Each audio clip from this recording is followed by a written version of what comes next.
नमस्कार। आप सभी को अनुपात समानुपात में सिक्कों वाले सवाल आते हैं, है ना। आपको दिख भी क्या होगा, अगर ना दिखा हो तो मैं सवाल आपको बता दे रहा हूँ। काफी इंपॉर्टेंट होते हैं, कई सारे एग्जामिनेशन में पूछे गए। आप पहला क्वेश्चन देखो, आप एक थैले में 1 रुपए, 50 पैसे और 10 पैसे के सिक्कों का अनुपात 1 रुपए, 50 पैसे, लिखने का तरीका ये होता है 50 पैसे रुपये लिखा जाएगा और 10 पैसे के सिक्कों का अनुपात 3:4:8 है। 3:4:8 है। यदि थैले में कुल 116 रुपए हो, यदि थैले में कुल 116 रुपए हो तो 10 पैसे के सिक्कों की संख्या ज्ञात करो। तो 10 पैसे के सिक्कों की संख्या ज्ञात करो। तो पहला स्टेप, अब तक कुछ नहीं किया है, क्वेश्चन ही लिखा है।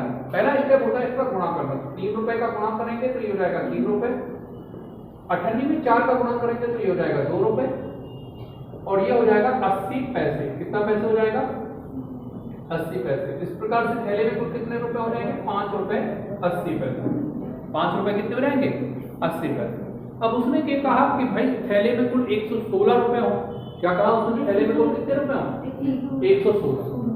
अब उसके हिसाब से 116 है, हमारे हिसाब से कुल कितने हो रहे हैं? 5 रुपए 80 पैसे। उसके हिसाब से 116 है, हमारे हिसाब से हो रहे हैं 5 रुपए 80 पैसे। दोनों को बराबर रख देंगे, ठीक। और इसका इसमें क्या करना है आपको भी पता, रिलेशन मतलब क्या निकालेंगे? भाग दे देंगे। तो कितने अंक करेंगे समझ? 2। तो यहाँ पर या तो 100 लिख दो या 2 जीरो लगा दो, जिसमें भी आप कंफर्ट। तो 58 दूनी कितना होता है? 116 और शून्य से शून्य क्या हो जाएगा? कैंसिल। तो यहाँ पर हिस्सा कितने का आ जाएगा? 20। कितने का आ जाएगा? 20। इसके बाद उसने कौन से सिक्कों की संख्या पूछी? तो उसने 10 पैसे के सिक्कों की संख्या पूछी। कौन से सिक्कों की संख्या पूछी है? 10 पैसे। तो उसके अनुपात में गुणा कर देंगे। फिर अभी हम सिद्ध भी कर रहे हैं। 20 गुणित गए 8, कितना आ जाएगा? 160। कितना आ जाएगा? 160। अभी हम सिद्ध कराते हैं, जांच कराते हैं कि क्या ये 108 आंसर सही आया। ठीक, आप पहले नोट कर लो इसको, ये स्क्रीनशॉट ले लो, फिर मैं आपको इस वाले भाग में करा दूंगा। चलो सामने देखो, आप ध्यान से देखना। यहां पर हमारा रिश्ता आया था 20। तो 20 के हिसाब से सिक्कों की संख्या कितनी रहेगी? गुणा करेंगे तो 160। अगर वो 50 पैसे के सिक्कों की संख्या पूछता तो कितना हो जाता? 80। 20 चौके 80। और यदि 1 रुपए के सिक्कों की संख्या पूछता तो कितना हो जाती? 60। अब सिक्कों की संख्या क्या होती है और इसकी जांच कैसे करें? हम जांच करने की कोशिश करते हैं। ये 10 पैसे के सिक्कों की संख्या, ये 50 पैसे के सिक्कों की संख्या और ये 1 रुपए के, ये 10, ये 50 और ये 1 रुपए के सिक्कों की संख्या।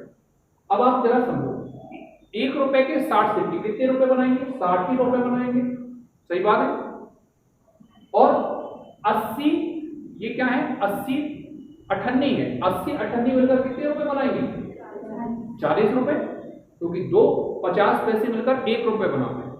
इसके बाद 160 लिखा है, तो 160 दस्ती है, मतलब 10 दस्ती मिलकर 1 रुपए बनाते हैं। 10 दस्ती मिलकर 1 रुपए बनाती है, तो 160 दस्ती मिलकर कितने रुपए बनाएंगे? 16 रुपए। और जब आप इसका योग कर रहे हो तो कितना हो रहा है? 116। मतलब जो कुछ हम पढ़ रहे हैं सही पढ़ रहे हैं। नोट करो, बोलो क्वेश्चन।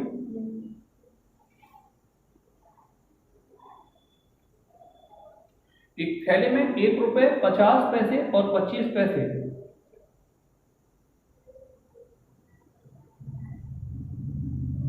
एक थैले में 1 रुपए 50 पैसे और 25 पैसे के सिक्कों का अनुपात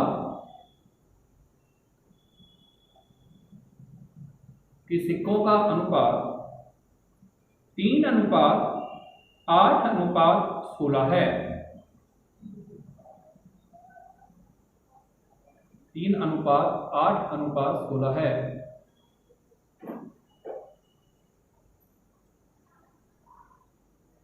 यदि थैले में कुल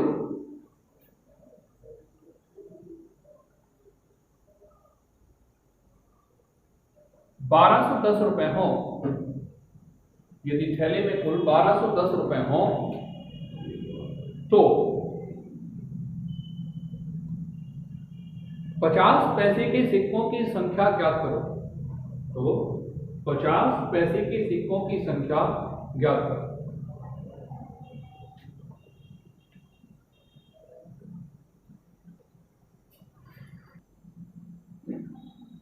तो क्वेश्चन करते हैं जरा, ये वाला क्वेश्चन है, क्या बोला था क्वेश्चन? एक थैले में 1 रुपए 50 पैसे और 25 पैसे। मैं बार बार कह रहा हूं, भले ही पैसे बोले, आपको राशि हमेशा दशमलव लगा के रुपये लिखना है। ये सबसे सही और यूनिवर्सल तरीके से हमने ये लिखा है, ठीक? कोई भी पढ़ लेगा, half rupee, half and half rupee, ठीक? और ये रुपी, इस तरह से पढ़ सकता है कोई भी। बाकी वो जो आप लिख देते हो ना, ये बहुत गलत लिखते हो, ये तो गलत ही है, ये तो कुछ लिखा ही नहीं, और ये भी थोड़ा सा अच्छा नहीं है, मतलब ठीक है, चल जाएगा, है ना? अच्छा, अब अनुपात देखते हैं तो कितना लिखा है? 3:8:16। तो गुणा करेंगे तो यहाँ पर 3 रुपए हो जाएंगे, यहाँ पर कितने हो जाएंगे? 4। और यहाँ 16 का जब हम 25 में गुणा करेंगे तो कितना हो जाएगा? 4। तो टोटल रुपए कितने हो जाएंगे? 11। टोटल रुपए कितने हो जाएंगे? 11। तो 11 रुपए हो गए हमारे अकॉर्डिंग, और उसने दिए हमें 1210। तो हम इसका इससे रिलेशन निकालेंगे तो 1210 में तो हम 11 का भाग करेंगे तो 11 कितना होता है? 11 होता है 121, ठीक है? तो 110 का रिश्ता आ जाएगा।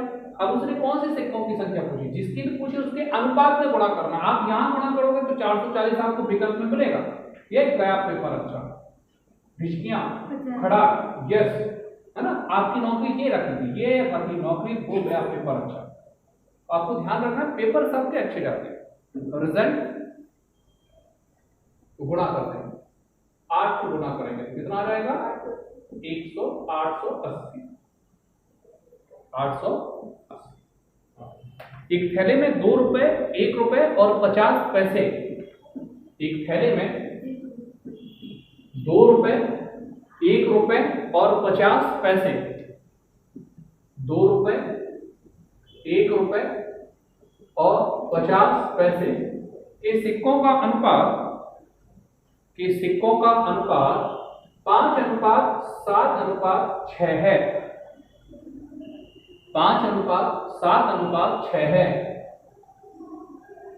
यदि थैले में कुल 120 रुपए रहे हों, यदि थैले में कुल 120 रुपए रहे हों तो प्रत्येक प्रकार के सिक्कों की संख्या ज्ञात करो। यदि थैले में कुल 120 रुपए रहे हों तो प्रत्येक प्रकार के सिक्कों की संख्या ज्ञात करो।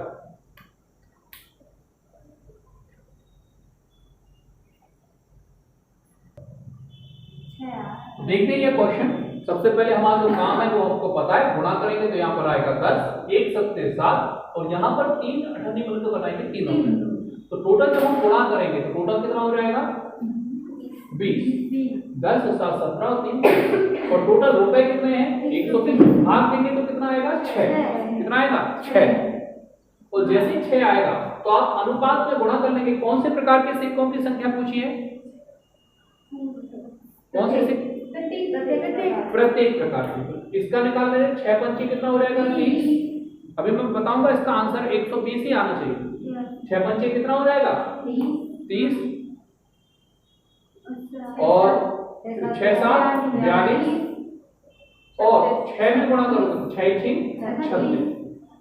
अब ध्यान से देखो, ये 30 सिक्के हैं। ये कितने सिक्के हैं? 30।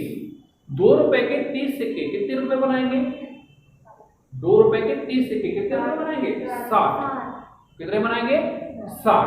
15 रुपए नहीं, 60 बनाएंगे। 42 तो 42 ही 42 रहेंगे।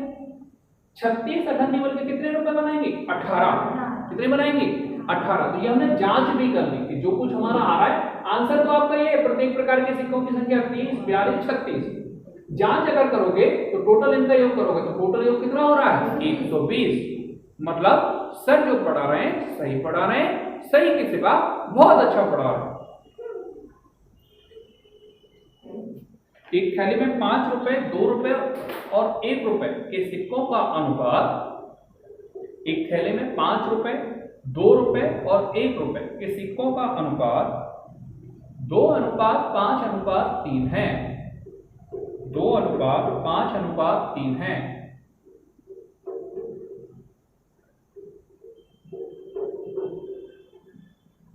यदि थैले में कुल 4,600 रुपए हो, यदि थैले में कुल 4,600 रुपए हो, तो सिक्कों की संख्या ज्ञात करो। क्या आप ये वीडियो रोककर आप सीधे कमेंट बॉक्स में इसका आंसर लिख सकते हैं? कोशिश करिए, अगर आप पर बन जाए, है ना। बाकी मैं बता दूंगा, थोड़ा सा वीडियो पुश कीजिए और फिर चेक कीजिए कि आपने जो सॉल्व किया है और मैं जो सॉल्व कर रहा हूं, क्या दोनों एक ही। आप सॉल्व कीजिए अपनी कॉपी पर। एक थैले में 5 रुपए, 2 रुपए और 1 रुपए के सिक्कों का अनुपात कितना है? 2:5:3। यहां पर गुणा करेंगे तो ये कितने हो जाएंगे? 10, 2 पंचे 10 और 1 तिया 3, टोटल हो जाएंगे 23। और थैले में कुल कितने रुपए हैं? 46। भाग देंगे तो आपका आएगा 200। कितना जाएगा? 200। और जैसे ही 200 आएगा, किसका पूछा है? प्रत्येक का पूछा है, तो प्रत्येक में अनुपात में गुणा करेंगे। 200 का कितना हो जाएगा? 400। अगर वो पूछता 5 रुपए के सिक्कों की संख्या कितनी होगी, तो हम कहेंगे 400। अगर वो कहेगा 2 रुपए के सिक्कों की संख्या कितनी होगी, तो हम कहेंगे 1000। अगर वो कहेगा 1 रुपए के सिक्कों की संख्या कितनी होगी, तो हम बोलेंगे 600। अगर आप चाहें तो इस क्वेश्चन की भी जांच कर सकते हैं। 405 रुपए होंगे ना, तो इसका मतलब होगा आपके पास कितने रुपए हैं? 2000। और 1002 रुपए होंगे ना, तो इसका मतलब भी कितना होगा? 2000। 1 रुपए के हिसाब से 600 600 ही रहेगा। और जब आप इसका योग कर रहे हैं तो 4600 आ रहा है। इसका मतलब है कि शिक्षक आपको सही पढ़ा है। क्लियर है? तो ये थे थैले वाले सवाल। अगर आपको बल्ले पड़े हो तो बल्ले बल्ले करो, और बल्ले ना पड़े हो तो आप दोबारा देखो, ताकि आप ले दे के बल्ले बल्ले ही करो। कोटि कोटि धन्यवाद। अगर आपको ये जो करना है करो। Thank you.